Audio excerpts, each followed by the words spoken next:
नमस्कार मित्रों, आप सभी का स्वागत है। 23 अप्रैल 2022 की करंट अफेयर्स की कुछ महत्वपूर्ण बातों के बारे में बातचीत करने के लिए आप सभी के सामने हाजिर हैं। तो आप सभी मित्रों का हार्दिक स्वागत है आज की करंट अफेयर्स की क्लास में।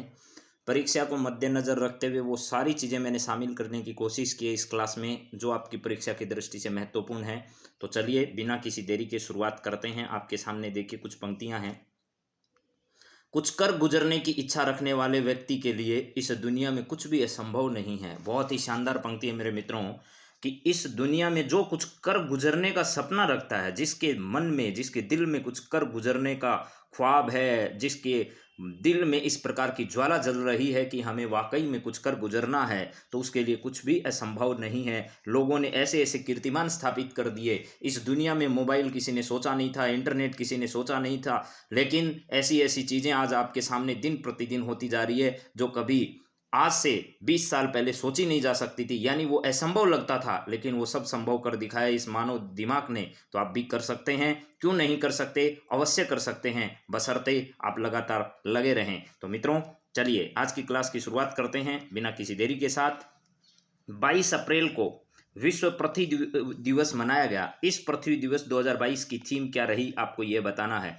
तो पृथ्वी हमारा जीवन है, आप लोग सब जानते हैं, इसके बिना हमारा कोई वजूद नहीं है। ये अंडाकार आकृति की पृथ्वी हमारा आवास है और दुनिया की सबसे शानदार जगह आप लोग इसे कह सकते हैं, क्योंकि हम यहाँ पर रहते हैं। अब देखिए इसकी जो थीम है वो क्या रही। 22 अप्रैल को ये दिवस प्रतिवर्ष क्या किया जाता है मित्रों, मनाया जाता है। ये बात मैं पहले भी आपको पढ़ा चुका हूँ पिछली क्लास में।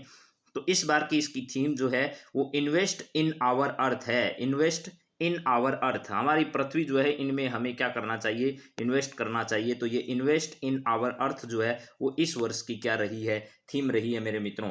पृथ्वी की सुरक्षा करना हमारा कर्तव्य है, हमारा दायित्व भी है, लेकिन क्या हम अपने दायित्व को पूरा कर पा रहे हैं? लेकिन वर्तमान की परिस्थितियों को देखते हुए तो लगता नहीं, क्योंकि जलवायु परिवर्तन जो है वो दुनिया के सामने एक सबसे बड़ी चुनौती आज जो है वो आ रही है। और आने वाले कुछ समय में अगर प्राकृतिक संसाधनों का इसी प्रकार हम दोहन करते रहे तो आने वाली पीढ़ियां इन सभी वस्तुओं से वंचित रहेगी, इसमें कोई दो राय नहीं है।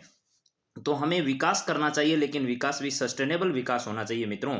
आगे आने वाली पीढ़ियों के लिए जो संसाधन हमें प्राप्त हुए उनका उसी प्रकार दोहन करें कि उनको भी उसका लाभ मिल सके। तो ये दिवस 22 अप्रैल को मनाया जाता है। इन्वेस्ट इन आवर अर्थ इसकी जो है वो इस वर्ष की थीम है। अब इसके बारे में थोड़ी विस्तार से बातचीत करते हैं और देखते हैं क्या क्या बातें हमें इसमें जाननी चाहिए। प्रत्येक वर्ष 22 अप्रैल को पृथ्वी दिवस मनाया जाता है, जिसका उद्देश्य पर्यावरण के प्रति सार्वजनिक जागरूकता बढ़ाना और लोगों को इसके संरक्षण के लिए प्रेरित करना है। पृथ्वी दिवस 2022 का विषय हमारी पृथ्वी में निवेश करें, यानी इन्वेस्ट इन आवर प्लेनेट है या अर्थ जो है वो दोनों में से आप लोग कोई सा भी लिख सकते हैं। यानी कि हर व्यक्ति जो भी पृथ्वी के लिए निवेश कर सकता है उसे ये कार्य जरूर करना चाहिए। जैसे कोई पौधे लगा सकता है, कोई पौधों में पानी डाल सकता है। इस पृथ्वी को सुरक्षित रखने के लिए जो भी जिम्मेदारी हमारी बन रही है वो सब इन्वेस्ट ही है, क्योंकि पृथ्वी सुरक्षित होगी तो हम सभी सुरक्षित होंगे। प्रथम बार पृथ्वी दिवस 1970 में मनाया गया था। इसकी शुरुआत अमेरिकी सीनेटर गेलार्ड नेल्सन के इस आह्वान के बाद हुई, जिसके फलस्वरूप लगभग 20 मिलियन लोग पर्यावरण ये गिरावट के विरोध में सड़कों पर उतरे थे। संयुक्त राष्ट्र ने वर्ष 2009 से 22 अप्रैल को अंतर्राष्ट्रीय मातृ पृथ्वी दिवस जो है के रूप में मनाने की घोषणा की। पृथ्वी दिवस को वैश्विक स्तर पर एक गैर लाभकारी संगठन यानी earthday.org द्वारा समायोजित किया जाता है। पहले इसे अर्थ डे नेटवर्क के नाम से जाना जाता था। इसका उद्देश्य लोगों और पृथ्वी में बदलाव लाने हेतु विश्व के सबसे बड़े पर्यावरण आंदोलन का निर्माण करना है। यह एक सामूहिक जिम्मेदारी को स्वीकार करता है, जैसा कि वर्ष 1992 के रियो घोषणा पत्र पृथ्वी सम्मेलन शिखर सम्मेलन में प्रकृति एवं पृथ्वी के साथ सद्भाव को बढ़ावा देने की बात कही गई, ताकि मनुष्य की वर्तमान तथा भावी पीढ़ियों की आर्थिक, सामाजिक और पर्यावरणीय आवश्यकताओं के बीच में संतुलन स्थापित किया जा सके। मेरे मित्रों बहुत ही इंपॉर्टेंट विषय वर्तमान के नज़रिए से देखा जाए तो अगर ये इस वर्ष इसकी 52वीं वर्षगांठ जो है वो मनाई गई है। और पृथ्वी दिवस पर्यावरण संरक्षण के लिए समर्थ तथा संकल्प लेने हेतु पृथ्वी भर दुनिया भर में मनाया जाने वाला ये एक अंतर्राष्ट्रीय कार्यक्रम है। और इसकी थीम मैंने बता दी 1970 में पहली बार, और इसे वर्ष 1969 की सांता बारबास में तेल रिसाव की घटना के बाद साथ स्मॉग और प्रदूषित नदियों जैसे अन्य मुद्दों को भी इसमें जोड़ा गया। हमारी पृथ्वी जो है वो आप लोग जानते हैं 2009 से इसमें 22 अप्रैल को अंतर्राष्ट्रीय मातृत्व दिवस मातृ पृथ्वी दिवस मनाने की शुरुआत जो है यहाँ से की गई थी। इसके अलावा भी बहुत इंपॉर्टेंट बातें और बची है, वो भी देख लेते हैं। यहाँ पर पृथ्वी दिवस को वैश्विक स्तर पर जो है वो जारी किया जाता है। आपको नेटवर्क के बारे में ये बता दिया। लोगों और पृथ्वी में परिवर्तनकारी बदलाव लाने हेतु विश्व की सबसे बड़ी पर्यावरण आंदोलन का निर्माण करना इसकी मुख्य बात है। 1992 के रियो घोषणा पत्र आपको जानते हैं। पृथ्वी सम्मेलन, पहला पृथ्वी सम्मेलन इस समय आयोजित किया गया था, जिसमें विभिन्न देशों ने बातचीत की। एक पेरिस समझौता जो है वो भी हुआ, वो इम्पोर्टेंट है। अंतर्राष्ट्रीय महत्व के कारण वर्ष 2016 में संयुक्त राष्ट्र द्वारा जलवायु परिवर्तन से निपटने हेतु ऐतिहासिक पेरिस समझौते पर हस्ताक्षर के लिए पृथ्वी दिवस 22 अप्रैल 2016 के दिन को ही चुना गया था, यानी 2016 में इस प्रकार का सम्मेलन। इसके अलावा 22 मार्च को विश्व जल दिवस, 22 अप्रैल को पृथ्वी दिवस, 22 मई को अंतर्राष्ट्रीय जैव विविधता दिवस और 5 जून आने वाला है, उस दिन हम मनाएंगे मेरे मित्रों। 22 मई को पहले मनाएंगे अंतर्राष्ट्रीय जैव विविधता दिवस, फिर सबसे इम्पोर्टेंट है विश्व पर्यावरण दिवस। ये वो दिवस मैंने आपके सामने लिखे हैं जो अक्सर परीक्षाओं में इनकी थीम सहित आते हैं। तो आपको जब भी पेपर देने जाएं इन 4 दिवस, महत्वपूर्ण दिवस को याद करें और इनके थीम को भी पक्का याद करें। अर्थ ओवर क्या है इसके बारे में भी आप लोगों को पहले की क्लासेज में बताया गया है। World wild fund for nature की वार्षिक पहल है। 2007 से इसको शुरू किया गया। प्रतिवर्ष मार्च माह के अंतिम शनिवार को यह आयोजित किया जाता है। रात 8:30 से 9:30 बजे तक 180 से अधिक ऐसे देश है जहाँ लाइट ऑफ कर दी जाती है और पर्यावरण संरक्षण के लिए प्रतीकात्मक आह्वान जो है ऊर्जा बचाने हेतु इस अवसर पर किया जाता है। चलिए, इसके बाद आप लोगों को यहाँ जितनी भी बातें मैंने परीक्षा की दृष्टि से इम्पोर्टेंट बताई है, उसमें हमारे लिए आज का महत्वपूर्ण सवाल है 22 अप्रैल को कौन सा दिवस मनाया जाता है। पहली बात तो सामान्य स्तर की परीक्षाओं में इस तरीके का सवाल भी आता है। उसके बाद वर्ष 2022 जो है, इस वर्ष 2022 की थीम क्या है। अच्छे पेपर जो हैं, स्टैंडर्ड पेपर जिनको अपन कहते हैं, उनमें थीम सहित पूछा जाता है। तो इन्वेस्ट इन आवर प्लेनेट या इन्वेस्ट इन आवर अर्थ जो है, invest in our earth, invest in our earth, ठीक है। ये इस बार की क्या रही है भैया, थीम रही है। इन्वेस्ट इन आवर अर्थ जो है इस बार की थीम है। चलिए अगले सवाल पर बातचीत करते हैं। ब्रिटेन के प्रधानमंत्री जो अभी भारत दौरे पर आए हैं और खूब धमाल मचा रहे हैं, बुलडोजर, चाहे उनकी बुलडोजर वाली इमेज हो, चाहे वो गुजरात का उनका दौरा हो, यानी गुजरात पहुंचे वो, तो इस प्रकार की सभी बातें जो है वो चर्चा का विषय है।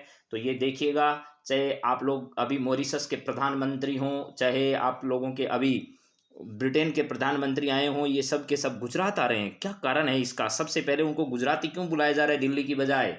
कोई ना कोई वजह तो जरूर होगी।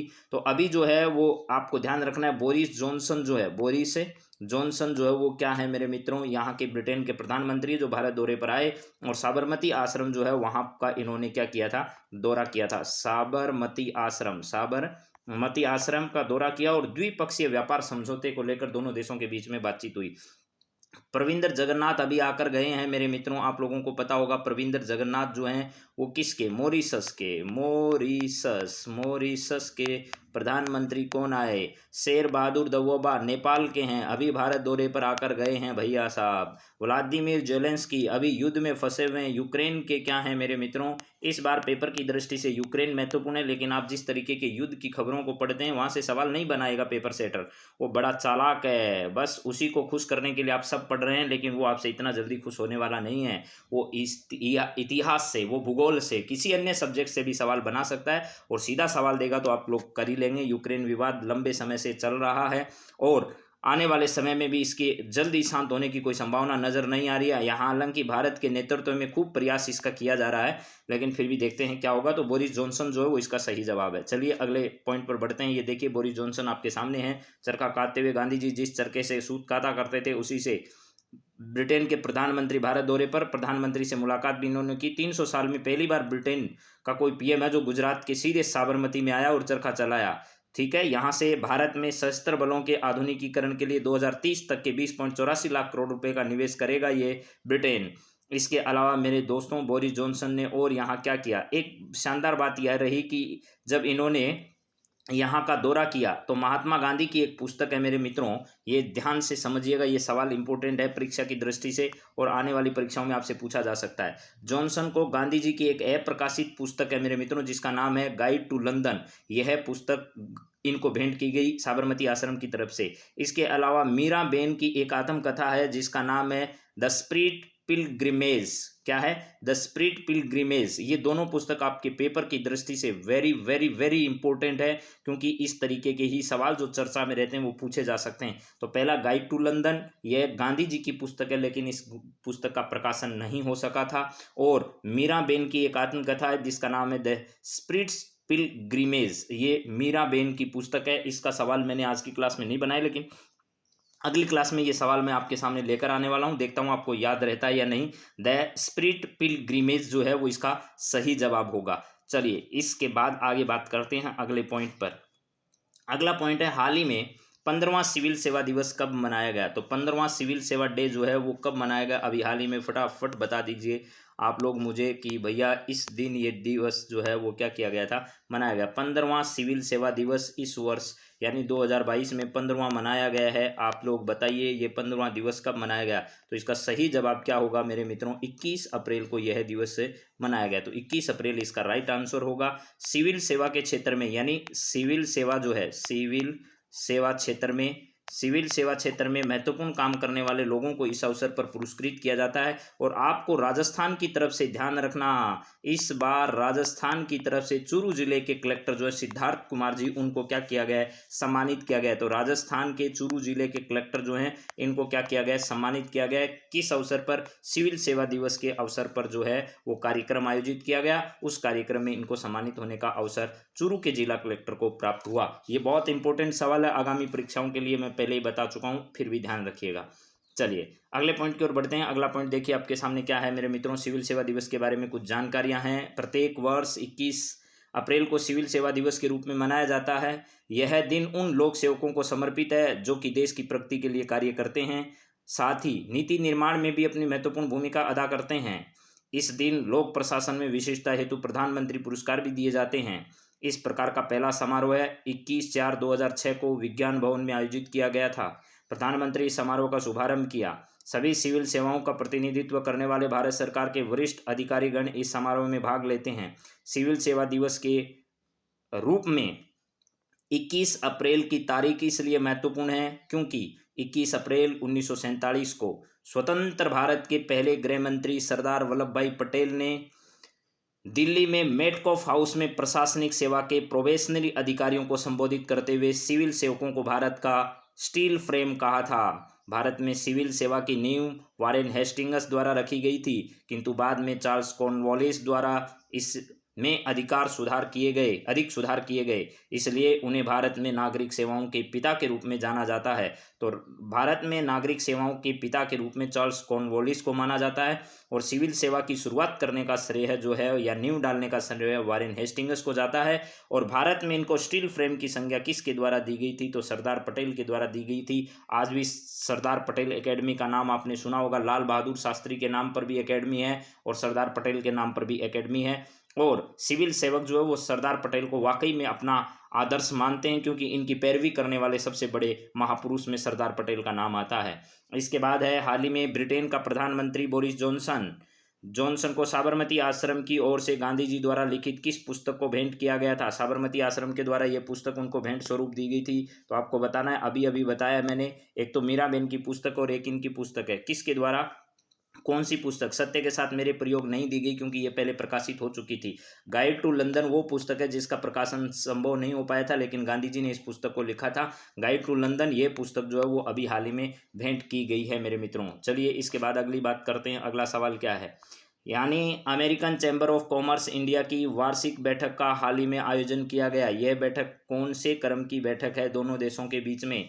यानी American chambers of commerce India की कौन सी वार्षिक बैठक का आयोजन अभी हाल ही में किया गया, जिसको हमारे रक्षा मंत्री और वित्त मंत्री ने क्या किया था? संबोधित किया था। एक तो हमारे कौन से मंत्री हैं भैया? रक्षा मंत्री हैं, जिन्होंने इसको क्या किया है? संबोधित किया है। एक तो रक्षा मंत्री और एक कौन है? हमारे वित्त मंत्री निर्मला सीतारमण जी हैं। इन दोनों ने इनको क्या किया था? संबोधित किया था। तो चलिए आगे बात करते हैं, इसका सही आंसर क्या होगा। अभी 30वीं बैठक जो है वो दोनों देशों के बीच की 30वीं बैठक का आयोजन किया गया था, जिसमें हमारे रक्षा मंत्री राजनाथ सिंह जी और इसके अलावा वित्त मंत्री निर्मला सीतारमण जो है, इन्होंने इसमें अपने संबोधन जो है वो प्रस्तुत किए। चलिए अगला देखिए क्या है सवाल। 21 अप्रैल को 19वें राष्ट्रीय अन्वेषण अभिकरण यानी जिसको हम नेशनल इन्वेस्टिगेशन एजेंसी कहते हैं, एनआईए, भारत की बहुत ही शानदार एजेंसी है एनआईए, जो कि गृह मंत्रालय के अधीन काम करती है। मेरे मित्रों, जितने भी इनपुट्स हैं, जितने भी डाटा है, जिनकी खोज जांच भी संभव नहीं हो पाती है, जिनके सबूत भी नहीं मिल पाते हैं, उनके भी सबूत जुटाकर उनकी सही तथ्य तक जानकारी उपलब्ध कराने का श्रेय जो है वो एनआईए को जाता है। नेशनल इन्वेस्टिगेशन एजेंसी है, गृह मंत्रालय के अधीन काम करती है। इसने अपना स्थापना दिवस जो है वो 21 अप्रैल को मनाया। क्या किया, 21 अप्रैल को अपना स्थापना दिवस इन्होंने मनाया। इस संस्था की स्थापना हुई कब थी, आपको यह बताना है। तो इस संस्था की स्थापना जो है वो 2009 में की गई थी। 2009 में इस संस्था की क्या की गई थी, स्थापना की गई थी। तो चलिए अगले सवाल की ओर बढ़ते हैं। अगला सवाल जरा देखते हैं क्या है। तो एनआईए के बारे में आप लोग थोड़ा ध्यान रखिएगा। एनआईए किसके अधीन आती है, एनआईए ये गृह मंत्रालय जो है हमारा, क्या है, गृह मंत्रालय, उस गृह मंत्रालय के अधीन आती है। और गृह मंत्रालय के मंत्री कौन है, तो अमित शाह जो हैं, अमित शाह। इस अमित शाह जी के अंडर ये सब मामला आता है। और 21 अप्रैल 2009 को इस संस्था की मूल रूप से स्थापना की गई थी। और नेशनल इन्वेस्टिगेशन एजेंसी इसका नाम है, जो भारत में क्या करती है, जो भी हमारे यहाँ पर आतंकवादी विरोधी घटनाएं, वादी घटनाएं जितनी बीती हो, उनकी इनपुट्स प्राप्त करने और समय से पहले उनकी सही तथ्य तक पहुंचकर उनको नाकाम करने का काम भी किसका है, एनआईए का है। और कोई घटना अगर हो भी जाती है तो उसके बाद सभी प्रकार की जांच जो है वो करने का जिम्मा इनके पास है। चलिए अगले सवाल की ओर बढ़ते हैं। हाल ही में प्रधानमंत्री ने सिविल सेवा दिवस के अवसर पर किसको नवाचार राज्य के रूप में पुरस्कृत किया। नवाचार राज्य के बारे में किसको पुरस्कृत होने का जो अवसर है वो प्राप्त हुआ इनमें से। तो ध्यान रखना, कृषि विभाग लद्दाख जो है, कृषि विभाग लद्दाख को इस अवसर पर क्या किया गया, सम्मानित किया गया। लद्दाख वो हमारा केंद्र शासित प्रदेश है मेरे दोस्तों, आप लोगों को याद होना चाहिए। 31 अक्टूबर 2019 का दिन, 31 अक्टूबर 19 में अमित शाह जी ने क्या किया था, आपको पता है, 2 केंद्र शासित प्रदेश बनाए, उसमें से एक लद्दाख है। वर्तमान में राधा कृष्ण माथुर जो है, राधा कृष्ण कौन है साहब, माथुर साहब, ये हमारे क्या हैं, इसके उपराज्यपाल हैं। और यहाँ पर लगातार जो है वो स्थितियों में बहुत ज़्यादा सुधार आ रहा है। चलिए इसके बाद अगली बातचीत करते हैं। अगला सवाल है, संयुक्त राष्ट्र द्वारा विश्व रचनात्मक एवं नवाचार दिवस कब मनाया जाता है। विश्व रचनात्मक एवं नवाचार दिवस भी 21 अप्रैल को मनाया जाता है। जिस दिन सिविल सेवा डे मनाया जाता है उसी दिन नवाचार दिवस भी, रचनात्मक एवं नवाचार दिवस भी मनाया जाता है। इस दिवस के बारे में कुछ डिटेल से जानकारियां आपके सामने अगर रखी जाए तो देखिएगा क्या है, यहाँ पर है मेरे मित्रों, प्रत्येक वर्ष 21 अप्रैल को विश्व रचनात्मक और नवाचार दिवस संयुक्त राष्ट्र द्वारा मनाया जाता है। इस दिन संयुक्त राष्ट्र के सतत विकास लक्ष्यों को प्राप्त करने हेतु नवाचार और रचनात्मकता के महत्व के बारे में लोगों के मध्य जागरूकता पैदा करता है। पर्यावरण तथा विकास पर विश्व आयोग के अंतर्गत बटलैंड कमीशन द्वारा जारी रिपोर्ट के अनुसार आने वाली पीढ़ी की अपनी आवश्यकताओं को पूरा करने की क्षमता से समझौता किए बिना वर्तमान पीढ़ी की आवश्यकताओं को पूरा करने हेतु विकास की सतत विकास है। संयुक्त राष्ट्र विकास कार्यक्रम, यूनेस्को, संयुक्त राष्ट्र शैक्षिक, वैज्ञानिक और सांस्कृतिक संगठन और दक्षिण के लिए संयुक्त राष्ट्र कार्यालय द्वारा प्रकाशित क्रिएटिव इकोनॉमी रिपोर्ट के अनुसार 21वीं शताब्दी में रचनात्मक और नवाचार किसी देश की 2 मुख्य संपत्तियां हैं।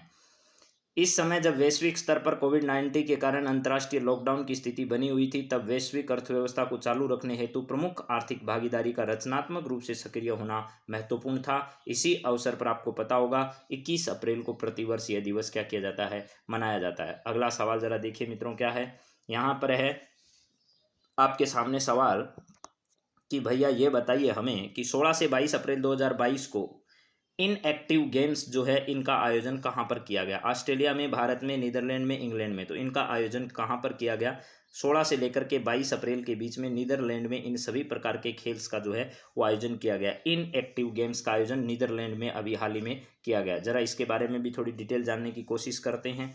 क्या है यहाँ पर देखिए, इनएक्टिव गेम्स जो है हाल ही में इनएक्टिव गेम्स 2022 की शुरुआत नीदरलैंड में हुई। इन खेलों का आयोजन 16 से 22 अप्रैल तक किया जा रहा है। इनएक्टिव गेम्स का पहला संस्करण 2014 में लंदन में आयोजित किया गया था।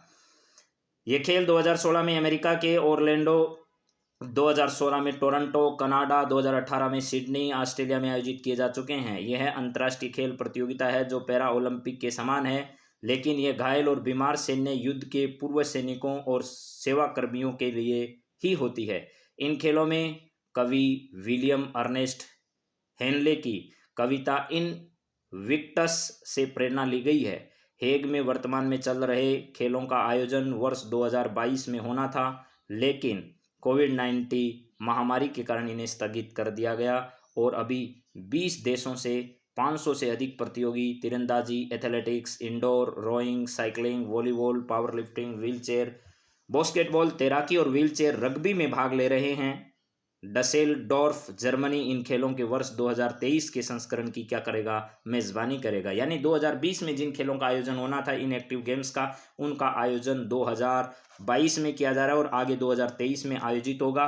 तो 2022 का ये जो आयोजन है वो नीदरलैंड में किया जा रहा है। यह परीक्षा का सवाल इम्पोर्टेंट है, बस ये ध्यान रखना। क्या है मेरे मित्रों, यहाँ पर 2022 जो है, वैसे 2020 के इनका आयोजन 2022 में किया जा रहा है और कहाँ पर हो रहा है इनका आयोजन, तो नीदरलैंड जो है, नीदरलैंड जो है, इस नीदरलैंड में इसका आयोजन किया जा रहा है। चलिए अगले पॉइंट की ओर बढ़ते हैं। अगला सवाल जरा देखिए, Wisden cricket of the year में किस भारतीय खिलाड़ी को चुना गया। अभी हाल ही में टोटल 5 खिलाड़ियों का चुनाव किया गया, उसमें से 2 भारतीय खिलाड़ियों को जगह बनाने का अवसर प्राप्त हो गया मेरे मित्रों। एक रोहित शर्मा और एक जसप्रीत बुमराह जो है, वो दोनों खिलाड़ी ऐसे हैं जिनको भारतीय खिलाड़ियों को इसमें शामिल होने का अवसर प्राप्त हुआ है। चलिए जरा इसके बारे में भी देखने की कोशिश करते हैं। क्या आई है खबर आपके सामने, ये है रोहित और बुमराह का Wisden of the year cricket में पहली बार 2 भारतीयों को एक साथ जगह जो है वो इसमें मिली है। भारतीय टीम के कप्तान रोहित शर्मा और तेज गेंदबाज जसप्रीत बुमराह को विजडन के साल 2021 के श्रेष्ठ 5 क्रिकेटरों में, जो बात पढ़कर सुना रहा हूँ ये सब सुनिएगा मेरे मित्रों, आप कोई भी मैगजीन उठाकर देख लीजिएगा महीने के लास्ट में, उन सब मैगजीन में ये की ये बातें आप लोगों को मिलेगी। अगर ध्यान से सुनते हो तो आपको मैगजीन खरीदने की भी आवश्यकता नहीं पड़ेगी। इसमें 5 क्रिकेटरों को सूची में जगह दी गई है। दोनों दिग्गज भारतीय खिलाड़ी का इंग्लैंड दौरे पर शानदार प्रदर्शन रहा। पहली बार जब विजडन ने अपने 5 सर्वश्रेष्ठ क्रिकेटरों में 2 भारतीय खिलाड़ी को जगह दी है। इस सूची में जगह पाने वाले अन्य 3 खिलाड़ियों में न्यूजीलैंड के डेवॉन कॉनवे हैं, इंग्लैंड के पेसर ओली रॉबिन्सन और दक्षिणी अफ्रीका की महिला क्रिकेटर डेनवॉन निकर्क शामिल इसमें हैं। 5 सर्वश्रेष्ठ में से 3 भारतीय हैं। पहले एक डेवॉन कॉनवे न्यूजीलैंड इंग्लैंड के खिलाफ कैरियर में पदार्पण इन्होंने किया और दोहरा शतक लगाया। ओली रॉबिन्सन इंग्लैंड से है, डेनवॉन निकर्क ये महिला क्रिकेटर है, रोहित शर्मा और जसप्रीत बुमराह है। रोहित शर्मा और जसप्रीत बुमराह के बारे में पूरी डिटेल पढ़ लीजिएगा। पता नहीं पेपर सेटर कितना सवाल खराब बना दे, उसकी आप कल्पना भी नहीं कर सकते। रोहित शर्मा ने बतौर ओपनर 4 टेस्ट में 1 शतक और 2 अर्धशतकों के संग सर्वाधिक 368 रन बनाए। उन्होंने ओवल टेस्ट में 127 रन ठोके थे। भारतीय टीम में यह टेस्ट 157 रन से जीता था। हालांकि यहाँ से कोई सवाल बनने की संभावना नहीं है, लेकिन आपसे नाम पूछे जा सकते हैं दोनों के। तो इसमें जसप्रीत बुमराह और रोहित शर्मा विजडन क्रिकेटर के रूप में शामिल किए गए। और विजडन जो पत्रिका है मेरे दोस्तों, इसे क्या कहा जाता है आपको पता होना चाहिए, क्रिकेट का बाइबिल इसे कहा जाता है। क्रिकेट का बाइबिल, जिस प्रकार बाइबिल जो है वो महत्वपूर्ण है, ठीक उसी प्रकार क्रिकेटरों के लिए ये विजडन यानी बाइबिल ऑफ क्रिकेट इसे कहा जाता है। Bible of cricket, Bible of cricket जो है उसके नाम से जाना जाता है। इसमें किसी खिलाड़ी का नाम आने का मतलब है उसे ऐसे मान लीजिए जिस प्रकार गीता में उसको जगह मिल गई हो। अब देखिए कुछ महत्वपूर्ण पॉइंट्स पर बातचीत करते हैं। तेलंगाना स्पेस टेक फ्रेमवर्क, हाल ही में तेलंगाना सरकार के द्वारा अपना पहला स्पेस टेक फ्रेमवर्क लॉन्च किया गया है। यह ढांचा राज्य को अंतरिक्ष प्रौद्योगिकी हेतु विश्व स्तर पर मान्यता प्राप्त गंतव्य के रूप में स्थापित करने की दृष्टि से शुरू किया गया है। इस लॉन्च इवेंट को मेटावर्स पर होस्ट किया गया है, जिससे यह देश का पहला ऐसा आधिकारिक इवेंट बन गया है। इस ढांचे के माध्यम से तेलंगाना इस क्षेत्र में नवाचारों का समर्थन करेगा। वर्ष 2026 तक अंतरिक्ष उद्योग के $558 बिलियन तक बढ़ने की उम्मीद है। इसरो के अध्यक्ष सोमनाथ एस, नीति आयोग के सीईओ अमिताभ कांत और इन स्पेस के अध्यक्ष डॉक्टर पवन गोयंका ने भी इस कार्यक्रम में भाग लिया। इस फ्रेमवर्क का उद्देश्य केंद्र सरकार द्वारा हाल ही में किए गए सुधारों के अनुरूप अंतरिक्ष उद्योग के क्षेत्र में निजी भागीदारी को प्रोत्साहित करना है। परीक्षा का सवाल क्या है, हाल ही में स्पेस टेक फ्रेमवर्क नाम जो है इस प्रकार की पहल किस राज्य के द्वारा शुरू की गई है, तो आपको सीधा जवाब देना है। इस प्रकार की पहल की शुरुआत जो है वो तेलंगाना राज्य के द्वारा की गई है, जिसकी राजधानी क्या है, हैदराबाद है, और जो कि मूसी नदी के किनारे पर स्थित है। चलिए नेक्स्ट सवाल देखिए मित्रों, पृथ्वी दिवस के बारे में मैंने सारी डिटेल बता दी है, ये दोबारा से स्लाइड आ गई, कोई दिक्कत नहीं है। अब चलिए और आगे बढ़ते हैं, और आगे हमारा पॉइंट क्या है जरा देखिए। अगला है राष्ट्रीय शिक्षुता मेला। शिक्षुता मेला क्या है जरा इसको भी पढ़ते हैं। 21 अप्रैल 2022 को 700 से अधिक स्थानों पर राष्ट्रीय शिक्षुता मेला यानी नेशनल अप्रेंटिसशिप मेला जो है ये 2022 का आयोजन किया गया। यहाँ पर इस कार्यक्रम का आयोजन स्किल इंडिया द्वारा प्रशिक्षण महानिदेशालय के सहयोग से किया गया। इस पहल का उद्देश्य 1 लाख से अधिक प्रशिक्षकों को कार्य पर रखने तथा नियोक्ताओं को देश भर से सही प्रतिभाओं के दोहन में सहायता प्रदान करने के साथ ही उचित प्रशिक्षण सहित विभिन्न व्यवहारिक कौशल प्रदान करना है। जिन छात्रों ने कम से कम 5वीं व 12वीं कक्षा की पढ़ाई पूरी कर ली है वे इस शिक्षुता मेले में आवेदन करने के पात्र हैं। साथ ही ITI के छात्रों के साथ साथ कौशल प्रशिक्षण प्रमाण पत्र स्नातक और डिप्लोमा धारक छात्र इस कार्यक्रम में भाग ले सकेंगे। इस कार्यक्रम के तहत प्रतिभागियों को मौके पर ही शिक्षुता प्रस्ताव प्राप्त करने का अवसर मिलेगा। वे प्रत्यक्ष उद्योग अनुभव प्राप्त कर सकेंगे और प्रतिभागियों को राष्ट्रीय व्यावसायिक शिक्षा व प्रशिक्षण परिषद द्वारा मान्यता प्रमाण पत्र भी प्रदान किए जाएंगे। सवाल पेपर का क्या बन सकता है जरा सुन लो। अभी हाल ही में राष्ट्रीय शिक्षुता मेले का आयोजन कब किया गया, यह बात ध्यान रखिएगा। 21 अप्रैल 2022 को इसका आयोजन किया गया था मेरे मित्रों। तो क्या उद्देश्य है इसका, उद्देश्य भी आपको बता दिया। सारे प्रशिक्षण डिप्लोमा जो क्षेत्र हैं उनमें लोगों को रुचि बढ़ाने के लिए ऐसा किया जा रहा है। इसके बाद एक महत्वपूर्ण सवाल हो रहा है, पनडुब्बी वागसीर क्या है। तो आपसे सीधा सवाल पूछेगा पेपर वाला कि बताइए भैया वागसीर क्या है। तो वागसीर एक क्या है, पनडुब्बी है। ये मंझगांव डॉकयार्ड शिपयार्ड लिमिटेड जो है वहां से इसे प्रोजेक्ट 75 के तहत एक 6ठी स्कॉर्पिन जो है वो सबमरीन वागसीर है जिसको लॉन्च किया गया है। तो वागसीर क्या है, ये महत्वपूर्ण सवाल है जो कि परीक्षा में आते हैं ऐसे सवाल। स्कॉर्पिन श्रेणी की सबमरीन क्या होती है। प्रोजेक्ट 75 स्कॉर्पिन श्रेणी पनडुब्बियों डीजल और इलेक्ट्रिकल प्रोपल्सन सिस्टम द्वारा संचालित है। स्कॉर्पिन सबसे परिष्कृत पनडुब्बियों में से एक है। स्तैरोधी जहाज युद्ध है। पनडुब्बी रोधी युद्ध, खुफिया जानकारी एकत्र करने, खदान बिछाने और क्षेत्र की निगरानी सहित कई मशीनों को पूरा करने में सक्षम है। स्कॉर्पिन वर्ग INS सिंधु शास्त्र के बाद से लगभग 2 दशकों में नौसेना की पहली आधुनिक पारंपरिक पनडुब्बी श्रृंखला है जिसे जुलाई 2000 में रूस ने इसे खरीदा था। चलिए इसके बाद क्या है जरा और भी इसके बारे में डिटेल से सुन लीजिएगा। वागसीर का नामकरण सैंड फिश के नाम पर किया गया है जो हिंद महासागर के गहरे समुद्र में रहने वाली एक शिकारी प्रजाति है। रूस से प्राप्त वागसीर श्रेणी की पहली पनडुब्बी को दिसंबर 1974 में भारतीय नौसेना में शामिल किया गया था और अप्रैल 1997 में इसे सेवा मुक्त कर दिया गया था। वागसीर P75 यानी प्रोजेक्ट 75 योजना के तहत इसको क्या किया गया है, बनाया गया है। तो ज़्यादा और जानकारी आपको ध्यान रखने की ज़रूरत नहीं है, ये डिटेल्स जो हैं वो आप लोग पढ़ लीजिएगा इस PDF के माध्यम से। बाकी यहाँ पर जानने वाली बातें जो है वो मैंने आपको सारी बता दी है। प्रोजेक्ट 75 क्या है वो जरा समझ लीजिए, ये कई बार आपके सामने आता है लेकिन आप ध्यान रखिएगा। यह है प्रोजेक्ट 75 पनडुब्बियों की 2 पंक्तियों में से एक है। दूसरा प्रोजेक्ट 75I है, यह विदेशी फर्मों से ली गई तकनीकी के साथ स्वदेशी पनडुब्बियों के निर्माण के लिए 1999 में संबोधित योजना का हिस्सा है। प्रोजेक्ट 75 के तहत 6 पनडुब्बियों का अनुबंध अक्टूबर 2005 में मंझगांव डॉक को दिया गया था और डिलीवरी 2012 से इसे शुरू कर दी, लेकिन अब प्रोजेक्ट देरी का सामना कर रहा है और अभी 6 इस प्रकार की पनडुब्बियां हमें जो मिली है वो जरा देख लीजिएगा। इनका नाम याद कर लो भैया। INS कलवरी है, INS खंडेरी है, INS करंज है और INS वेला है। INS वागीर का समुद्री परीक्षण अभी जारी है और 6ठी जो है वो आपके सामने वागसीर है। वागसीर, खंडेरी, करंज, वेला, कलवरी ये इसी प्रोजेक्ट के तहत बनाई गई पनडुब्बियां हैं। चलिए इसके बाद है क्रिप्टो समर्थित भुगतान कार्ड क्या है।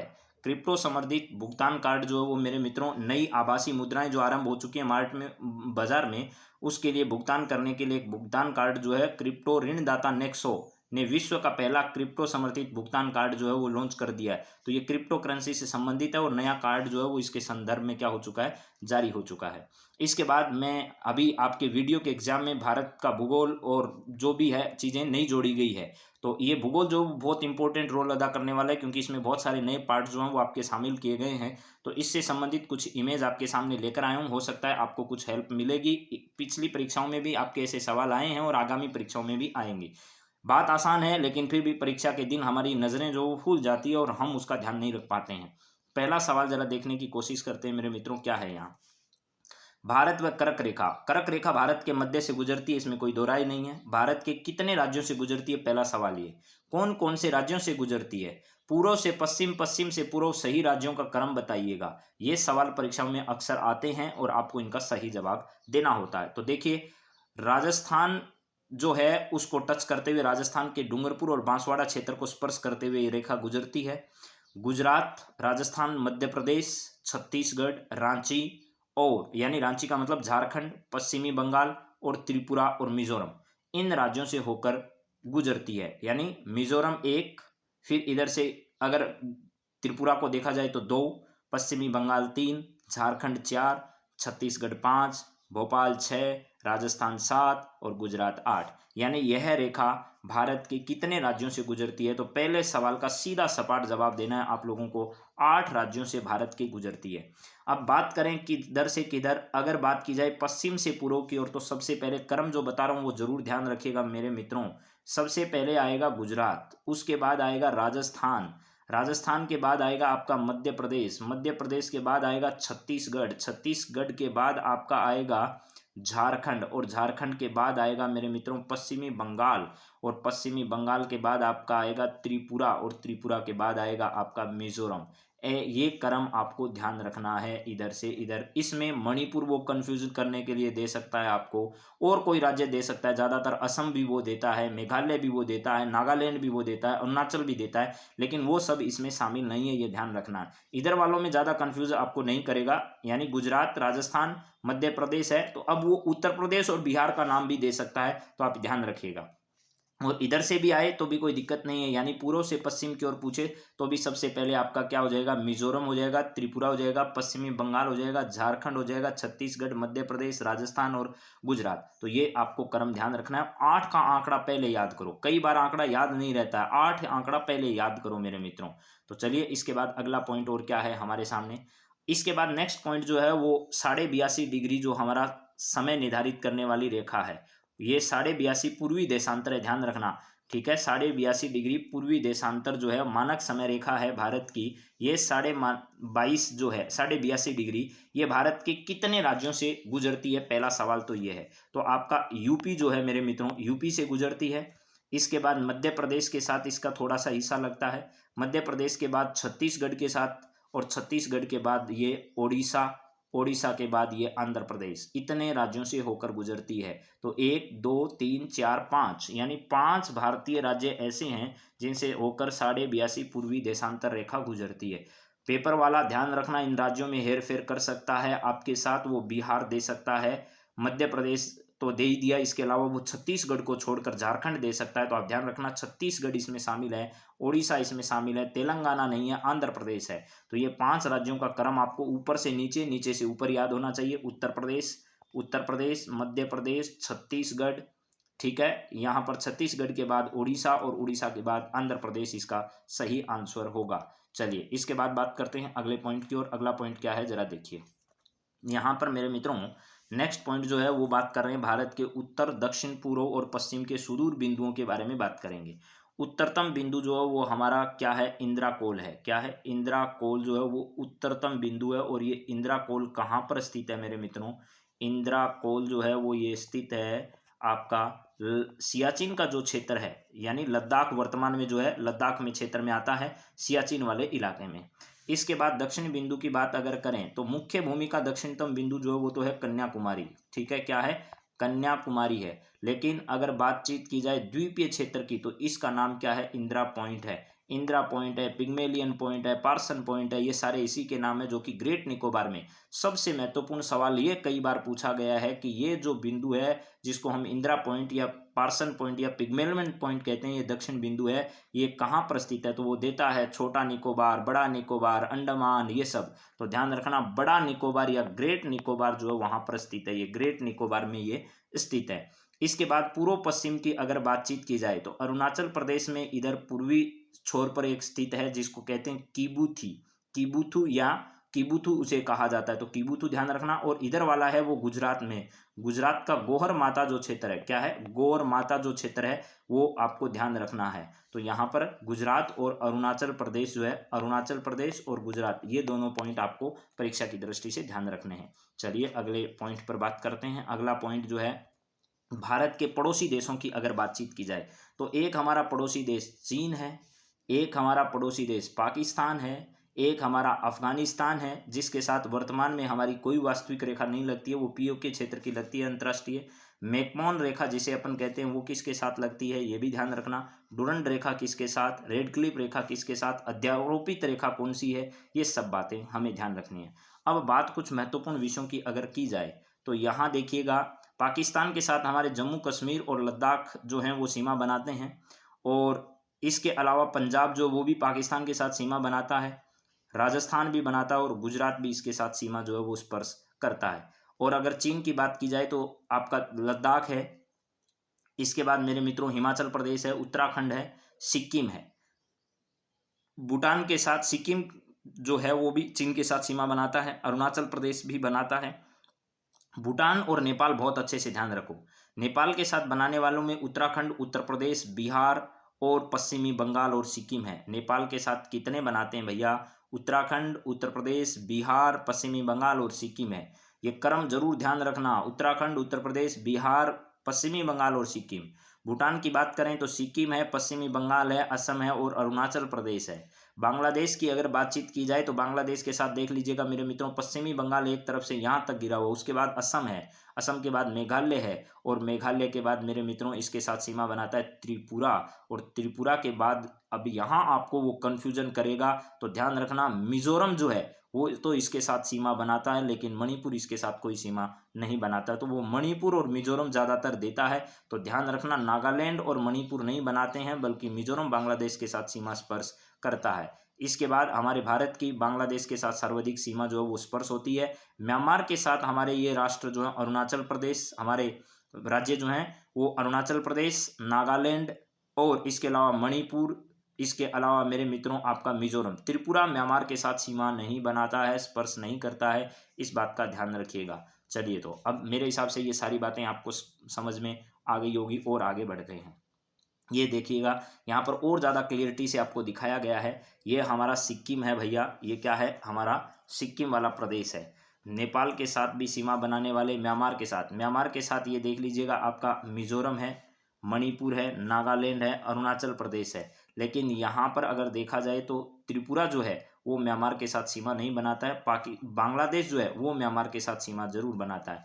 तो बांग्लादेश के साथ भी कौन कौन सीमा बनाता है, भूटान के साथ साथ कौन बनाता है, ये सब चीज़ें जो है वो आपके दिमाग में हमेशा क्लियर रहनी चाहिए। चलिए अगले पॉइंट की बात करें। नेक्स्ट पॉइंट है, कुछ परीक्षाओं में पुराने आए हुए सवाल मैं आपके सामने रख रहा हूँ, जरा उनके जवाब देने की कोशिश करना। पुस्तक संस्कृति री सनातन दीठ के लेखक इनमें से कौन है? तो संस्कृति री सनातन दीठ आरएस की परीक्षा में आया हुआ महत्वपूर्ण सवाल है मेरे मित्रों, आप लोगों को ये पता भी होगा, जानकारियां भी आपके पास होगी पहले से। तो इसका सही आंसर क्या होगा जरा बताइएगा मुझे आप लोग। तो कोशिश कर सकते हैं, कोशिश करने में कोई हर्ज नहीं है, बता भी सकते हैं। तो यहाँ पर सही जवाब है भंवर सिंह सामोर जो है, इनकी यह पुस्तक जो है वो लिखी गई है। राजस्थान में जन आधार प्राधिकरण अध्यादेश जो है वो कब लागू किया गया था, आपको यह बताना है। तो यह है 18 दिसंबर 2019 को क्या हुआ था? लागू। 18 दिसंबर 2019 को यह है जन आधार प्राधिकरण लागू हुआ। दोनों सवाल महत्वपूर्ण है, वापस परीक्षा में रिपीट होते हैं इस तरीके के सवाल, तो आप लोग ध्यान रखिएगा। चलिए नेक्स्ट सवाल और देखते हैं क्या है। यहाँ पर कुछ महत्वपूर्ण सवाल मैंने और शामिल किए हैं। राजस्थान की शायद ये एसआई की परीक्षाओं में पूछे गए सवाल हैं जो आपके लिए परीक्षाओं की दृष्टि से महत्वपूर्ण हो सकते हैं। जनगणना 2011 के अनुसार राजस्थान का न्यूनतम महिला साक्षरता दर वाला जिला कौन सा है? तो जालोर है, इसमें कोई दो राय नहीं है। राजस्थान में नवजीवन योजना का आरंभ किया गया। ये नवजीवन योजना है, ठीक है। तो नवजीवन योजना का संबंध मेरे मित्रों अवैध शराब के निर्माण में शामिल जो भी लोग हैं उन लोगों को क्या करना है, उनको वापस मुख्य धारा से जोड़ने के लिए इस प्रकार की योजना जो सरकार के द्वारा चलाई गई। लेखांकन में शामिल क्या है, लेखांकन में लेन देन, वित्तीय जानकारी, ये सब है। ये करंट का सवाल या जीके के सामान्य सवाल नहीं है, इकोनॉमिक्स का सवाल है, बाद में बात करेंगे इस पर। राजस्थान लोक नायक के नाम से जयनारायण व्यास को जाना जाता है।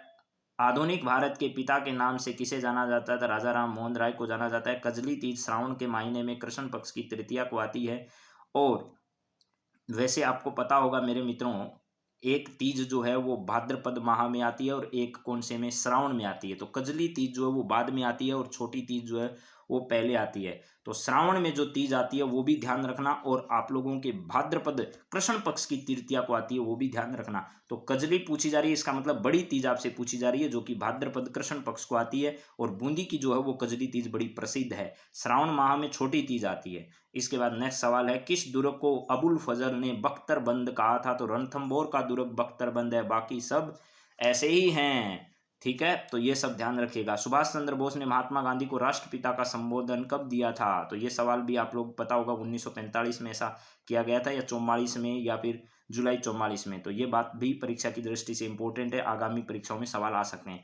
अग्निकुंड के साक्ष्य, मोहनजोदड़ो से नहीं, ये गलती से चिन्ह लगा हुआ है मोहनजोदड़ो मेरे मित्रों। यहाँ पर सही जवाब इसका जो है वो क्या है, कालीबंगा। ये मोहनजोदड़ो यहाँ गलती से लगा हुआ है, कालीबंगा से जो है वो अग्निकुंड के साक्ष्य जो हैं वो क्या हुए हैं, प्राप्त हुए हैं। चलिए जरा अगले पॉइंट्स की ओर बढ़ते हैं। अगला सवाल देखिए, यहाँ पर है, ये अटपटी पगड़ी चित्रकला की किस शैली में संबंधित है। अट्टापट्टी पे कह दीजिए, अटपटी पगड़ी चित्रकला की किस शैली से संबंधित है, तो मेवाड़ शैली से संबंधित है क्या। जोती हुई कृषि भूमि के साक्ष्य कहाँ से प्राप्त हुए, तो कालीबंगा से प्राप्त हुए हैं। मानगढ़ नरसंहार किस वर्ष हुआ, 1913 में हुआ। वेदों की ओर चलो, स्वामी दयानंद सरस्वती का है। बनी ठनी किशनगढ़ चित्रकला शैली की क्या है, एक प्रसिद्ध चित्र है बनी ठनी। नागरीदास निहाल चंद का नाम आप लोगों ने अगर सुना हो तो ये सब जानकारियां आपके पास पहले से होगी। चलिए मेरे मित्रों और देखते हैं आगे क्या है सवाल इसी तरीके के हमारे सामने है। मारवाड़ क्षेत्रीय जनजाति विकास बोर्ड का मुख्यालय स्थापित कहाँ किया जाना प्रस्तावित है, तो जोधपुर में मारवाड़ क्षेत्रीय जनजाति विकास बोर्ड का मुख्यालय स्थापित किया जाना प्रस्तावित है। राजस्थान में मुख्यमंत्री कोरोना बाल कल्याण योजना के बारे में ये हजारों बार आपको पढ़ाई और पेपर में सवाल देखो कितना शानदार बनाया है। योजना के तहत कोरोना के कारण अनाथ हुए बच्चों को 1 लाख तत्काल सहायता रूप में दिए जाने की घोषणा की गई, और ऐसे अनाथ बच्चों को 18 वर्ष की आयु तक प्रति माह, ये देखिए पेपर सेटर इतना चालाक होता है, 3500 रुपये लिख दिया, बल्कि 2500 रुपये इसकी राशि है। तो इसका सिर्फ एक कथन ही सत्य है। मुख्यमंत्री चिरंजीवी स्वास्थ्य बीमा योजना की शुरुआत जो है वो 1 मई 2021 को की गई थी। ये डेट दोबारा पूछी जा सकती है, और 10 लाख रुपए तक का अब बीमा क्लेम जो है वो इस योजना के तहत दिया जाता है मेरे मित्रों। अगला आपके सामने है, मार्च 2021 में बंद किया गया तालचर थर्मल पावर प्लांट कहाँ पर स्थित है, तो उड़ीसा राज्य में स्थित है, केरल में है या तमिलनाडु में, कहाँ पर है जरूर मुझे बताइएगा। इस सवाल का जवाब क्या उड़ीसा सही जवाब है। क्या इससे सहमत हैं आप लोग, मेरा अनुमान है कि आप सहमत होंगे ही। भारत के 24वें मुख्य चुनाव आयुक्त कौन है, तो सुशील चंद्र जो है वो सुनील अरोड़ा के स्थान पर बनाए गए थे, जो कि भारत के 24वें मुख्य चुनाव आयुक्त हैं। तो मेरे मित्रों आप सभी को ये क्लास कैसी लगी मुझे जरूर अवगत कराएं, और आज से मैं आप लोगों के लिए नई शुरुआत कर रहा हूँ। कक्षा 10 की राजस्थान में चलने वाली इतिहास संस्कृति की, जो राजस्थान की प्रतियोगी परीक्षाओं की तैयारी कर रहे हैं मेरे दोस्त हैं उनके लिए तो वो एक गीता के समान है, ये ध्यान रखिएगा। उसकी मैं कुछ क्लासेज जो है वो आपके सामने बनाने की कोशिश करूँगा, और उस क्लास में जो है वो ध्यान रखिएगा पूरी पुस्तक मैं आप लोगों को पढ़ाऊंगा, और कहाँ कहाँ से सवाल बन सकते हैं डिटेल में पूरी बातचीत उस पुस्तक पर करेंगे। इसके अलावा साइंस की आप लोगों की डिमांड जो है वो लगातार आ रही थी, मैं कोशिश कर रहा हूँ कि कक्षा 10 के चैप्टर 1 से शुरू करके आपको पूरी 10वीं की साइंस जो है वो मैं कवर कराने की कोशिश करूँगा। तो आपको समय समय पर वीडियो उपलब्ध होंगे, लेकिन ध्यान रखना मैं मूल पुस्तक से ही पढ़ाऊँगा आप लोगों को विभिन्न प्रकार की गाइडों के चक्कर में, हाँ मैं मानता हूं कि उनमें कुछ अलग हो सकता है, लेकिन आप परीक्षा पास करने के लिए अगर कोशिश करें तो इन्हीं पुस्तकों से किया जा सकता है। और 10वीं क्लास की ये इतिहास संस्कृति की पुस्तक जो है वो तो रामबाण है, जो दोनों पुस्तकें 9th और 10th की मैं आपको पूरी करवाने वाला हूँ। समय समय पर आपको इसकी वीडियो प्राप्त होने वाले हैं, तो आप सभी इन सभी जानकारियों को अपने जहन में रखें। अगली क्लास में आपके साथ वापस हाजिर होंगे, तब तक हैव ए नाइस डे। आप सभी को बहुत बहुत धन्यवाद। जय हिंद, जय भारत।